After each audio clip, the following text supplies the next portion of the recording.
인생을 살아가면서 우리에게 고난이, 어려움을 맞이할 때 있습니다. 그때 그 고난의 때에 근심으로 가득 차서 한숨만 쉬고 있는 것, 누구나 할 수 있는 그런 반응입니다. 고난의 때에 근심하고 한숨 푹푹 쉬고 있는 건 누구나 할 수 있는 반응입니다. 혹은 누군가를 향해서 책임을 돌리고 원망하는 것, 이것도 누구나 쉽게 할 수 있는 그런 반응 중에 하나입니다. 누구 때문이라고 이렇게 말입니다. 그런데 우리가 성경을 보면 신앙의 그 선진들, 경건한 신앙의 선진들은 고난의 때에 그저 그냥 근심하고 한숨을 쉬고 혹은 책임 전가를 하고 원망만 하고 있지는 않았습니다.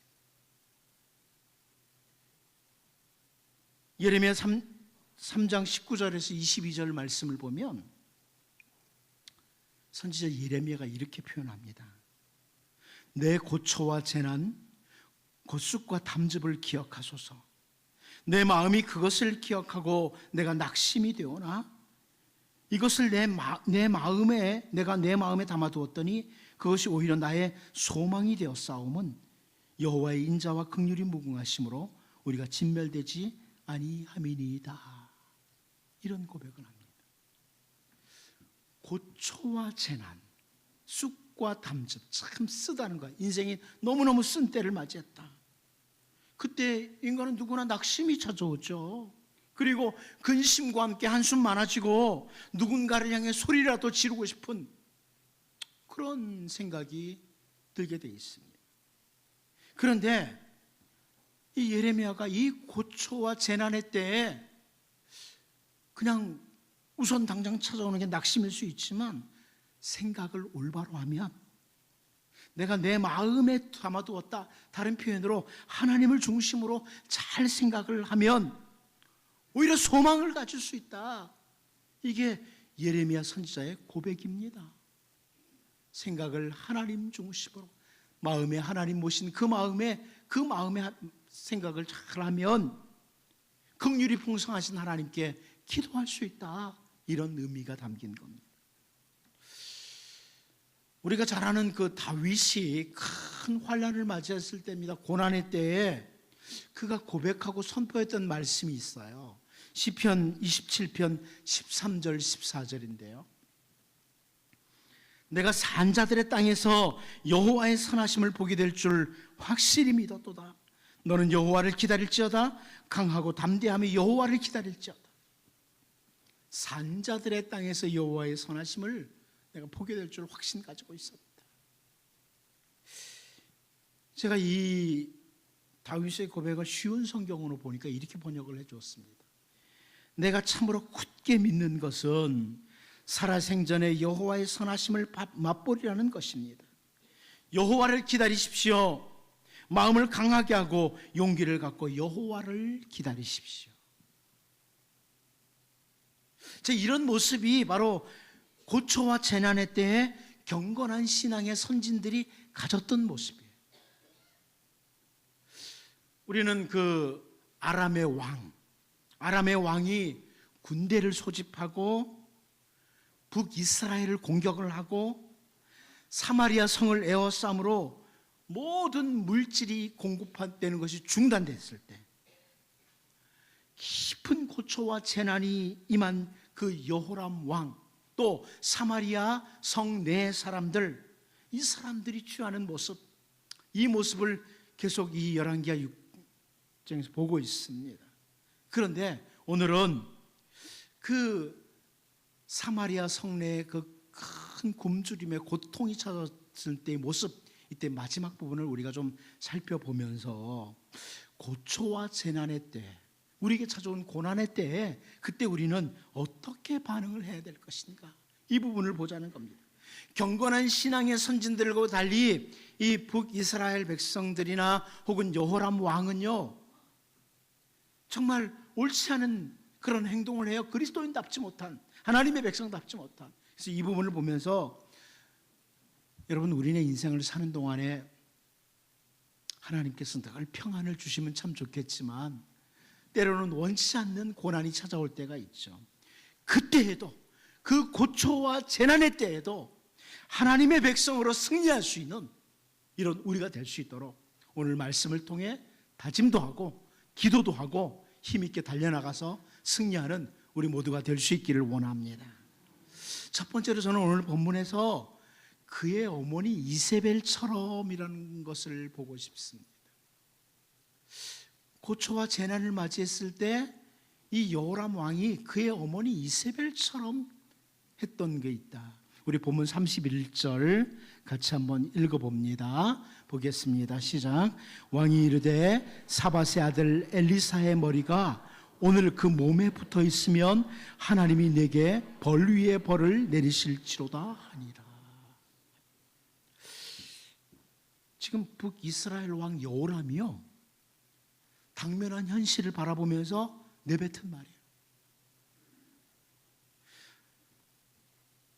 그 아람의 군대가 사마리아 성을 딱 포위하고 사마리아 성 안에 있던 백성들이 굶주림으로 인해서 올바른 정신을 갖지 못하고 심지어 자기 자식까지 잡아먹는 이런 상황에 이른 것을 보고서 이 왕 여호람이 하는 말이, 사밧의 아들 엘리사가, 그 엘리사의 머리가 오늘 그 몸에 붙어 있으면 하나님이 내게 벌 위에 벌을 내리는 게 마땅하다, 이런 말을 합니다.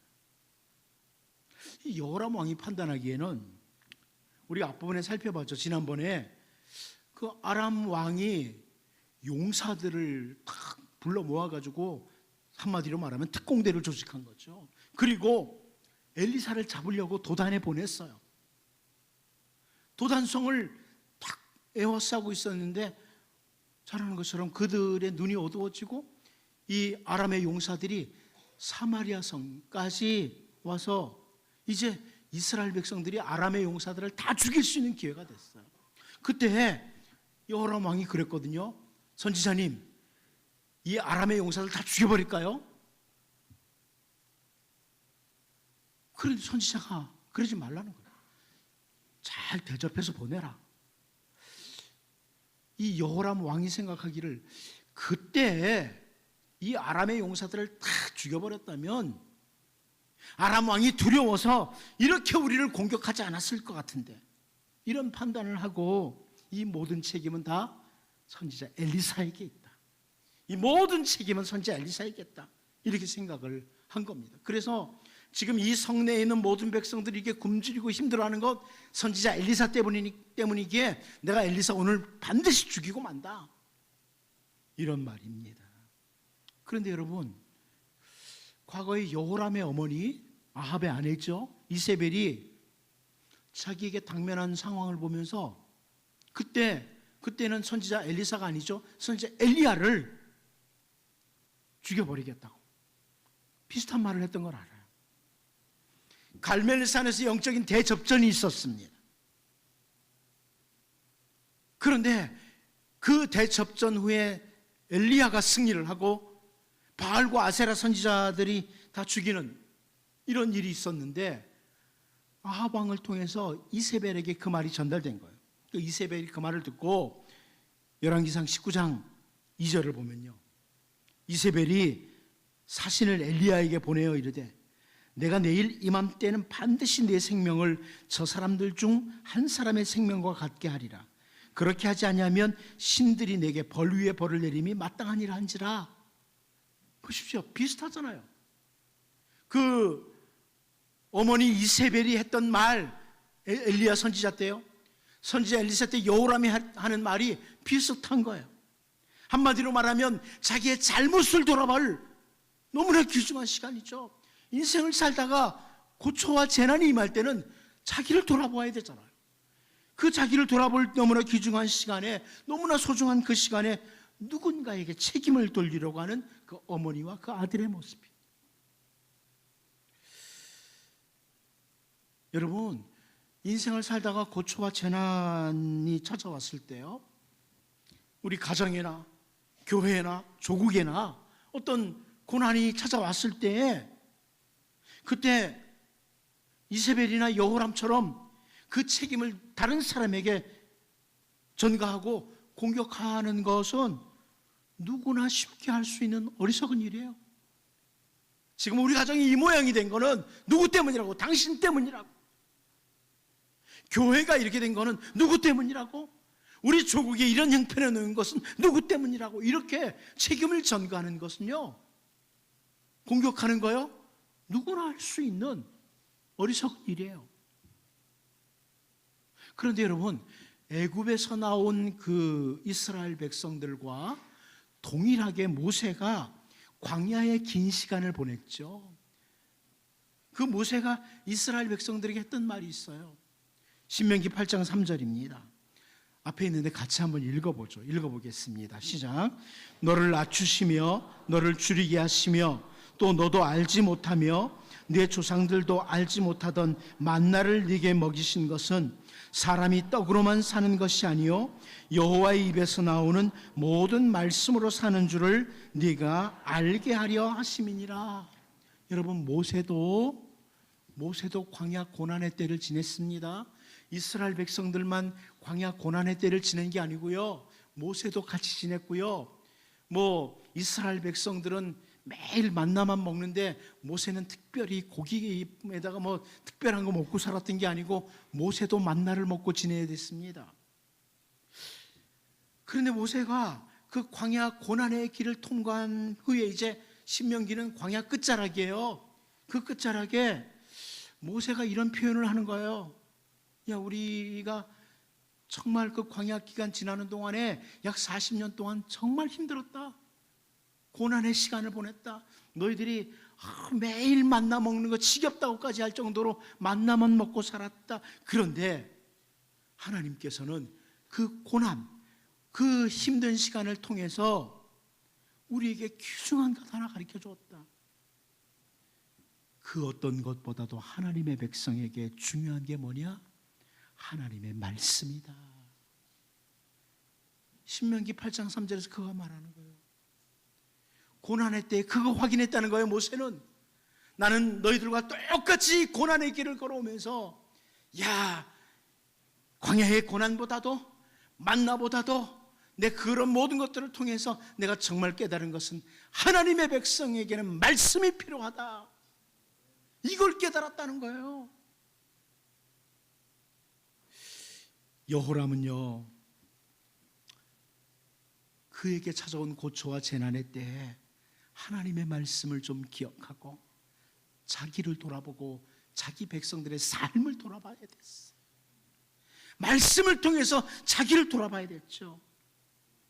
그런데 마치 어머니 이세벨이 내뱉은 말과 비슷하게, 아니 좀 더 심하게 엘리사를 죽이겠다고 으름장을 하고 책임을 전가하는 거예요. 으름장을 놓고. 여러분, 우리를 돌아봐야 됩니다. 여러분 어떻습니까? 하나님께서 인생을 사는 동안에 늘 평안하고 좋은 일만 주시면 좋겠지만 때로는 하나님께서 우리의 유익을 위해서 고난을 주실 때가 있어요. 아픔을 주실 때가 있어요. 그런데 그 고난과 아픔의 때에 하나님의 말씀 기억하고 여러분 자신을 돌아보십니까? 이런 하나님의 백성입니까? 아니면 조금만 아픔만 와도 누군가에게 책임을 전가하고 싶고 누군가를 향해 막 원망하는 이런 일을 더 쉽게 하시는 편입니까? 제가 그 성경 통독반을 이제 인도하는데, 성경 통독반에서 제가 자주 하는 말 중에 하나가 뭐냐면, 힘들고 어려우면 더 성경 붙들어라. 제가 그런 이야기를 자주 합니다. 물론 평상시에도 우리가 성경을 늘 가까이 하는 하나님의 백성이 되어야 되지만 힘들고 어려우면 더 붙들어라. 제 경험이기도 합니다. 삶이 힘들고 어려우면 성경을 더 붙들어야 해요. 성경을 놓지는 않아요. 삶이 힘들 때, 고난의 때는 오히려 성경 붙들고 막 늘어집니다. 제가. 왜냐하면 그 고난의 때에 말씀을 붙들면 말씀을 통해 나를 확인하게 되고 세상을 주관하시는 하나님의 주권을 보게 돼요. 우리 하나님. 그러면 그 하나님 앞에 기도할 수 있는 거죠. 여러분, 오늘 본문에서 고초와 재난의 때에 그의 어머니가 했던 것처럼 선지자를 죽이겠다고 으름장을 놓는 여호람을, 엘리사에게 모든 책임을 다 전가하고 내가 오늘 엘리사 죽이고 말다 그랬던 여호람을 보면서 우리는 우리네 인생에 찾아오는 모든 고초와 재난의 때, 그때는 더 주님의 말씀을 붙들고 말씀을 따라 자기를 돌아보고 하나님의 백성으로서 승리하는 우리 모두가 될 수 있기를 원합니다. 두 번째로 저는 오늘 본문에서 베나닷의 경험도 잊어버렸다, 이 부분을 보고 싶습니다. 여호람이 베나닷의 경험도 잊어버렸다. 우리 본문 32절 같이 한번 읽어보겠습니다. 같이 봅니다. 시작.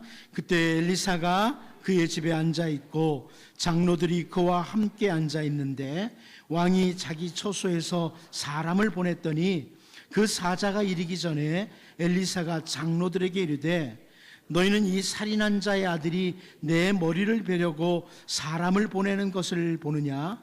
너희는 보다가 사자가 오거든 문을 닫고 문 안에 들이지 말라. 그의 주인의 발소리가 그의 뒤에서 나지 아니하느냐 하고.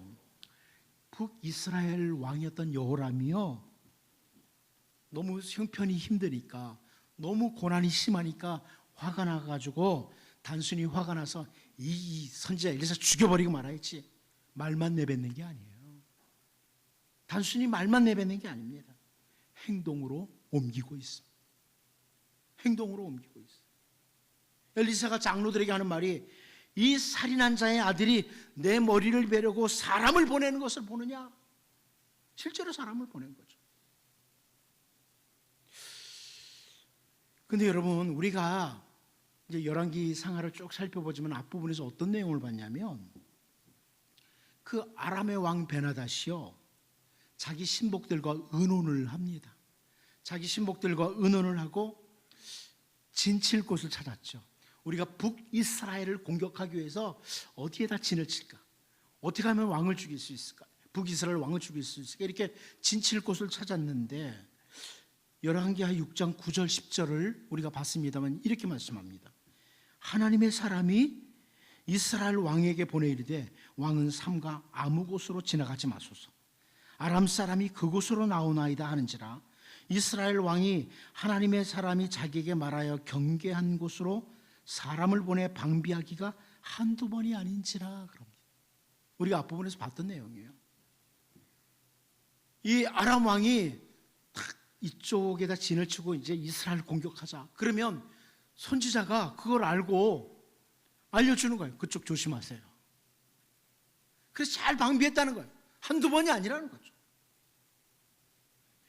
북이스라엘 백성들뿐만 아니라 여호람 왕까지도 아람의 군대의 손에서 보호하시기 위해서 하나님께서 하나님의 사람 엘리사에게 상황을 다 알려주도록 한 거예요. 처음에는 이 아람의 베나닷이 야, 이거 묘하다. 우리가 계획을 세우면 이스라엘은 벌써 알아. 이래가지고 자기 신복들 중에 이스라엘 왕과 내통하는 자가 있는 거 아니야? 이렇게 생각을 했습니다. 그런데 그 아람의 베나닷의 신복이 그런 말하죠. 아닙니다. 그 북이스라엘에는 하나님의 사람이 있습니다. 선지자 엘리사가 우리들이 그 이 침실에서 하는 말도 다 알고 전달해 줍니다. 이렇게 전달해 줬어요. 확인시켜 줬습니다. 그래서 아람의 왕이 그러면 엘리사 먼저 죽여야 되겠다. 선지자 엘리사 먼저 잡아와라. 이래서 용사들을 뽑아가지고 그 도단성에 선지자 엘리사가 있었는데 도단성을 포위했었죠. 그런데 그 어떤 용사도, 아람의 대단한 용사도 하나님의 사람 선지자 엘리사를 잡을 수가 없었다. 이것을 이방 나라 아람의 베나닷도 경험을 한 거예요. 베나닷도 경험해. 이방 나라 왕도 경험을 했어요. 그것을 이스라엘 왕도 알아요. 모든 것을 다 간접 경험을 통해서 알고 있던 북이스라엘의 여호람 왕입니다. 그런데 지금 이스라엘 왕이 선지자 엘리사 죽이기 위해서 사람을 보내고 있어요. 경험을 했던 사람.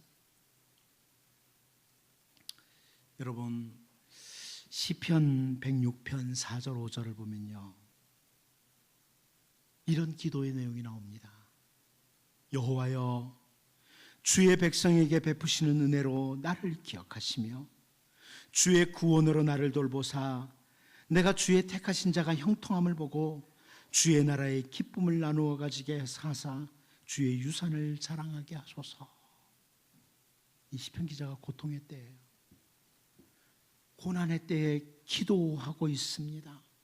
인생에 찾아온 고초와 재난의 때에 한 성도가 이렇게 기도를 드리는 거예요. 하나님, 과거에 주님의 백성들이 고난당할 때에 그때 돌봐주셨던 은혜, 그 은혜로 나를 기억해 주십시오. 이렇게 기도를 하고 있어요. 그 은혜로 나를 기억해 달라.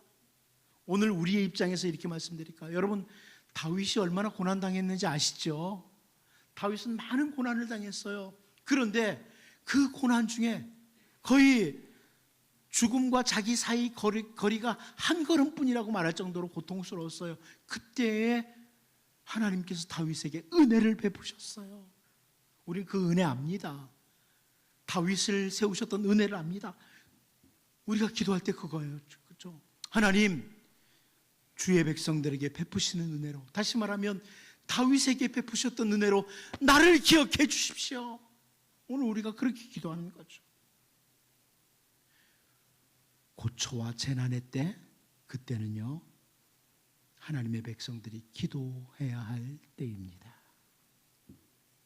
제가 첫 번째로는 고초와 재난의 때 말씀 붙들고 자기를 돌아보고 말씀을 통해 세상을 주관하시는 하나님 바라보고 믿음으로 승리해야 된다, 이 말씀드리고, 두 번째는 고초와 재난의 때는 기도해야 할 때입니다. 특별히 하나님께서 이미 택한 백성들에게 은혜를 베푸신 것, 이거 기억하고 그 은혜로 나를 기억해 달라고 기도해야 할 때입니다. 여러분, 우리 하나님은 애굽에서 고통하던 이스라엘 백성들을 건져내시고 약속의 땅까지 인도하셨던, 은혜를 베푸셨던 하나님이십니다. 다윗이 눈물로 기도할 때 그를 그 깊은 수렁에서 건져내시고 이스라엘의 왕 존귀한 자리에 세우셨던 하나님의 은혜가 있었습니다. 비록 포로의 땅에 있던 다니엘이지만 다니엘을 순간순간 지키시고 보호하셨던 하나님의 은혜가 있었습니다. 바로 그 주의 백성들에게 베푸시던 은혜로 나를 기억해달라, 이렇게 기도해야 될 때예요. 내가 잘 살아서가 아니에요. 내가 똑똑해서가 아니에요. 하나님, 나는 주의 백성입니다. 과거에 주님의 백성들에게 베푸셨던 그 은혜로 저를 기억해 주십시오. 제가 지금 일어서기 힘듭니다. 이렇게 기도하는 거죠. 여러분, 성경에 나오는 그 신앙의 선진들이 경험했던 그 모든 은혜를 제가 이 시간에 다 열거할 수가 없죠. 오늘 본문에서 베나닷, 이방 나라의 베나닷이 경험했던 이것을 알고 있는 여호람 왕이 그 백성을 지키시고 보호하시는 은혜를 곁에서 다 보고도, 다 보았던 여호람이 당장 고초와 재난이 임하니까 선지자 엘리사 죽이겠다고 하는 이 모습을 보면서, 여러분, 우리는 고초와 재난의 때 더 하나님 앞에 나가서 하나님, 주의 백성에게 베푸시는 은혜로 저를 기억해 주십시오, 이렇게 기도함으로 승리하는 주의 백성들 다 될 수 있기를 바랍니다. 마지막 한 가지 더 봅니다. 마음에 하나님이 없는 사람이라. 저는 이 여호람 왕을 보면 마음에 하나님이 없는 사람이라, 이렇게 생각이 듭니다. 오늘 본문 33절이에요. 같이 한번 읽어보겠습니다. 33절 봅니다. 시작. 무리와 말을 할 때에 그 사자가 그에게 이르니라. 왕이 이르되 이 재앙이 여호와께로부터 나왔으니 어찌 더 여호와를 기다리리요. 여러분, 이 부분 보면서 무슨 생각이 듭니까? 야, 이게 여호람 왕이 신앙이 좋은가? 이런 생각 안 드나요? 이 재앙이 여호와께로부터 나왔으니 어찌 더 여호와를 기다리리요. 여호람은 이스라엘 왕이에요. 그러다 보니까 하나님의 이름 여호와를 두 번이나 표현해요. 한 구절에서. 여호와께로부터 왔고 여호와를 어떻게 더 기다리냐. 뿐만 아니라 이 재앙이 여호와께로부터 왔다 이렇게 말을 하는 걸 보면 마치 하나님의 주권을 인정하는 것 같아요. 이 모든 재앙 하나님께로부터 왔다 이렇게 말이죠. 그런데 이것은 하나님을 올바로 아는 사람, 하나님의 주권을 올바로 인정하는 사람의 태도가 아닙니다. 이 부분은 정말 하나님을 아는 사람, 하나님의 주권을 인정하는 사람은 이 재앙이 여호와께로부터 나왔으니 어찌 더 여호와를 기다리리요? 이렇게 절대로 표현하지 않아요. 이거 우리들도 그럴 때 있지 않습니까? 가끔 평상시 잘 일이 풀릴 때는 내가 잘나서 이렇게 사는 줄 알다가 조금 힘이 들면 하나님 왜 이래요? 하나님이 세상을 주관한다면서요? 왜 이래요? 이럴 때 있잖아요. 그런 모습이에요. 평상시 전쟁에서 승리하고 이렇게 하면 다 자기가 잘나서 그런 줄 알다가 일이 어렵게 꼬이고 힘들면은 하나님이 세상을 주관한다면서 이 재앙도 하나님께로부터 온 거 아니야? 이렇게 말하는 거죠. 이 표현은 여호람 왕의 마음에 하나님이 없는 거예요. 오히려 이 표현은 하나님을 향해 모든 책임을 돌리고 원망하는 태도죠. 머리로 들은 게 있으니까, 이 귀로 듣고 머리로 알고 있는 게 있으니까 이런 표현을 하는 겁니다. 여러분, 구약의 그 인물 중에 고초와 재난이 아주 심했던 사람 욥을 잘 알죠? 욥을 두르고 있던 모든 울타리들이 하나씩 하나씩 다 무너지기 시작합니다. 든든히 세워졌던 그의 울타리들이 무너져요. 먼저 자녀의 울타리가 무너집니다. 자녀들이 죽었다는 그 말을 들었습니다. 이때 욥기 1장 20절 21절을 보면요, 욥이 일어나 겉옷을 찢고 머리털을 밀고 땅에 엎드려 예배하며 이르되 내가 모태에서 알몸으로 나와 싸운즉 또한 알몸이 그리로 돌아가올지라. 주신이도 여호와시요 거두신이도 여호와시오니 여호와 이름이 찬송을 받으실지니이다 하고 이렇게 표현합니다. 그 고초의 재난의 때 하나님, 내가 아무리 이런 심한 고난이 있어도, 세상을 주관하시는 하나님이 내게 이런 고난을 허락하셨어도 저는 하나님을 예배합니다. 하나님을 찬송합니다. 이런 모습이에요. 비록 저에게 고난이 있어도 하나님은 찬송을 받으시고 하나님은 저의 경배를 받으셔야 됩니다. 이런 태도지요. 그 다음 절에 이어서 욥기 1장 22절에서 이 모든 일에 욥이 범죄하지 아니하고 하나님을 향하여 원망하지 아니하니라 이럽니다. 왜 그럴까요? 비록 고초와 재난의 때에도 욥이 왜 이렇게 표현을 할까요? 우리가 전에도 살펴보았습니다만은, 제가 전에 한번 살펴보았지만은 욥기 13장 15절이죠. 그가 나를 죽이시리니 내가 희망이 없노라. 그러나 그의 앞에서 내 행위를 아뢰리라. 욥이 고초와 재난의 때 한 말이에요.